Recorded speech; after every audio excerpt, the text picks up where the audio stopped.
Vous travaillez peut-être déjà sur AutoCAD et vous galérez à vous y retrouver. Tout est gris, les fichiers sont empilés les uns sur les autres et vous passez plus de temps à chercher vos repères qu'à dessiner. Bonne nouvelle, vous êtes au bon endroit.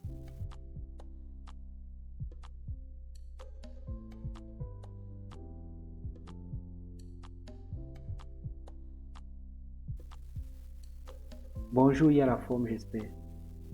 Aujourd'hui, on va optimiser notre interface, c'est-à-dire les couleurs personnalisées, affichage en mosaïque, options cachées, onglets détachables. Je vous montre comment transformer AutoCAD en un vrai espace de travail fluide, clair et surtout efficace. Alors, aujourd'hui, nous allons travailler tout d'abord dans les options d'AutoCAD. D'accord? Pour ouvrir les options d'AutoCAD, nous avons plusieurs possibilités. Soit nous venons dans le menu AutoCAD. Ok, si je clique là sur le menu AutoCAD, je viens dans Options. Ok, ça c'est une méthode d'accéder aux options. Je peux aussi faire un clic droit sur mon espace de dessin et faire Options. Ou encore, je peux juste écrire OP, qui est le raccourci pour les options. Ok, et j'encre. Alors, sachez que lorsque vous activez une commande, comme nous venons de le faire pour Options, et que vous voulez revenir sur cette commande après l'avoir fermée, comme raccourci, vous pouvez juste appuyer sur la touche Encre de votre clavier. Vous voyez? Et si je ferme encore et j'appuie Encre, ça sort bien. D'accord? Ok. Dans les options d'AutoCAD, nous avons plusieurs onglets là, fichier, affichage, ouvrir, enregistrer et bien d'autres. Alors, si nous venons dans fichier, ce qu'il y a d'intéressant ici là, c'est que vous pouvez changer l'emplacement de vos fichiers ou encore regarder là où vos fichiers sont réellement enregistrés. D'accord? Si nous venons par exemple sur paramètres du gabarit, le gabarit dans lequel est enregistré notre dessin actuel sur la feuille de dessin. Ok? Si je viens dans paramètres là et je viens ici sur emplacement du fichier gabarit du dessin, et je peux voir le chemin d'accès pour arriver à mon dossier qui est à mon fichier qui est enregistré dans le dossier Teamplate. Alors si je double-clique, il y a possibilité de changer l'emplacement de mon fichier, de voir là où il est exactement. D'accord? Ça c'est ce qui a d'intéressant dans l'onglet fichier. Maintenant, si nous allons dans l'onglet affichage, vous avez la possibilité de changer les couleurs de votre interface. Vous pouvez complètement le révolutionner. D'accord?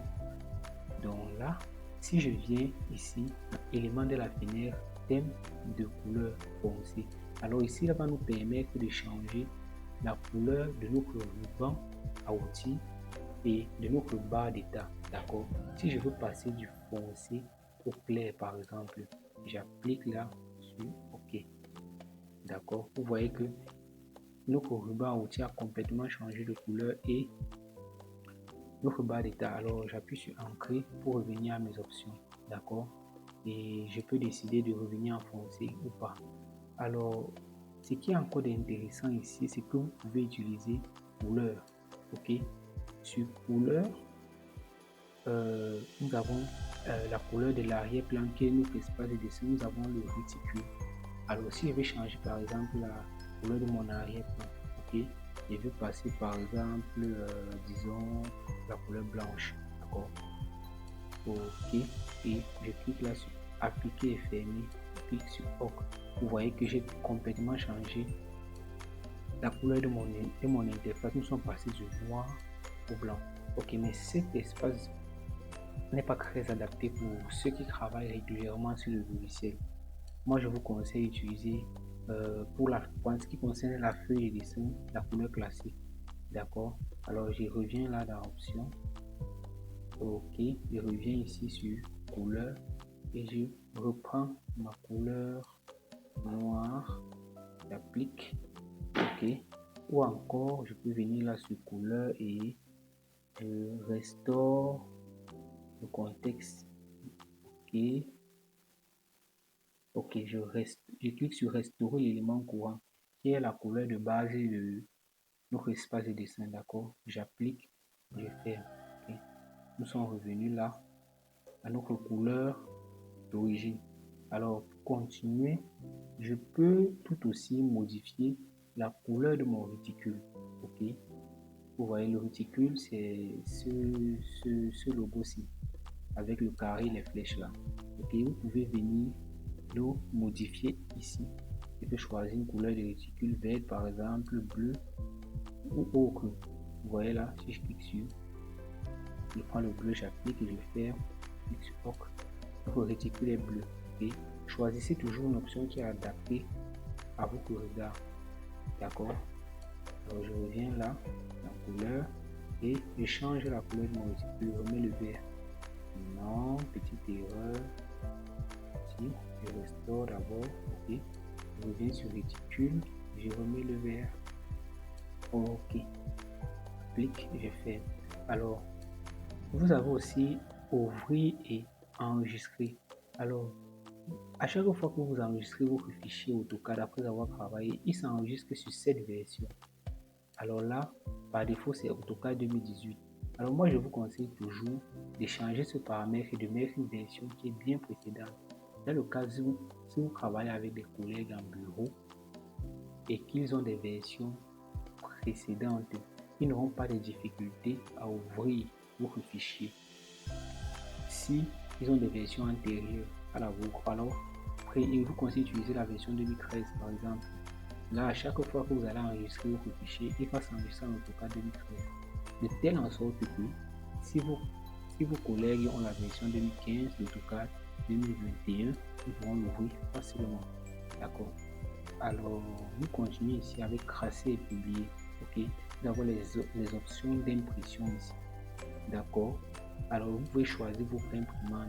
Moi, je vous conseille d'utiliser l'imprimante DW Joe PDF. Alors, ça vous permet d'enregistrer, de choisir automatiquement le format PDF pour l'impression de vos dessins et plans. Ok. Ok. Là, c'est ce qu'il y a d'intéressant dans cet onglet. Maintenant, si je viens ici dans le système, alors là, il n'y a pas trop de trucs intéressants. Nous avons la préférence. Alors ici, dans préférence, vous avez la possibilité de changer l'unité de votre dessin ou encore l'unité du contenu source, c'est-à-dire du contenu qui est là. Vous pouvez choisir qu'il soit en centimètres, en mètres, peu importe vos préférences. Cela est aussi en fonction du type de travail que vous faites, bien évidemment. Alors, si je viens là dans paramètres d'épaisseur des lignes, par défaut, nous avons des lignes de 25 mm. Vous pouvez les changer comme vous le voulez. Okay? Ensuite, vous cliquez sur appliquer, fermer. D'accord. Alors, si je viens maintenant là dans le dessin, alors ce qui est intéressant ici là, c'est la taille du marqueur Auto Snap. Ils sont des symboles d'accrochage d'objets permettant de nous accrocher aux éléments déjà dessinés. Et nous avons aussi là, à ce niveau, la taille du curseur carré. Ok, vous pouvez l'augmenter pour plus de visibilité. Et ensuite, nous avons modélisation 3D. Bon, là, ce n'est pas encore ce qui nous concerne, nous verrons ça plus tard. Et ici à la sélection, alors quelque chose d'important ici, là, c'est la taille cible de la sélection. Je vous conseille d'augmenter. Alors, ceci, la taille cible et la taille des poignées, utilisez lorsque AutoCAD nous demande de sélectionner un objet.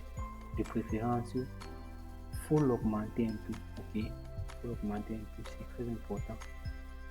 Ok, maintenant ici, nous avons le profil. D'accord. Maintenant, vous avez la possibilité d'enregistrer toutes les modifications qu'on a fait là pour vos différents travaux futurs. Alors, j'ai décidé d'ajouter à la liste et d'enregistrer les paramètres sur formation. Ok. J'applique et je ferme et je double. Soit je peux double-cliquer pour le définir comme courant, soit je fais un clic et je définis comme courant. Alors, ce qui est encore intéressant, c'est que si vous voulez travailler sur un autre poste, c'est-à-dire sur un autre ordinateur, sans pour autant remodifier tout ce qu'on a déjà fait là, okay? Vous pouvez exporter votre fichier. Vous pouvez l'exporter, choisir l'emplacement vous voulez l'enregistrer et vous le mettez dans une clé. Sur l'autre poste, vous venez ici sur importer, vous sélectionnez votre document pour continuer à travailler. Ça, c'est très important. Alors voilà c'est tout pour ce qui concerne les options pour AutoCAD. Alors, ce que je veux vous montrer ici maintenant, sachez que vous avez aussi la possibilité de travailler sur plusieurs dessins en même temps en utilisant le mode mosaïque. Ça, c'est très important. Si vous travaillez dans ce dessin et que vous avez un seul écran, vous décidez de travailler aussi dans un autre dessin. Pour faire simple, pour avoir deux écrans en un, vous pouvez venir là par exemple, j'ouvre, et moi je ferme là, je viens là sur début et je décide d'ouvrir par exemple le dessin mécanical. Ok, oui, ok. Maintenant je veux avoir les deux dessins sur mon écran. D'accord, je peux venir ici, ok, je peux venir là sur vue et je choisis ici cette option mosaïque horizontale ou mosaïque verticale ou encore mosaïque cascade. Ok, moi je vous conseille d'utiliser mosaïque verticale qui est plus adapté. Alors vous voyez là que vous avez deux écrans déjà divisés. D'accord, vous pouvez là cliquer pour travailler sur celui-ci, cliquer pour travailler sur celui-ci. Là c'est très facile pour vous repérer facilement. Dans le cas où vous avez deux dessins qui sont liés.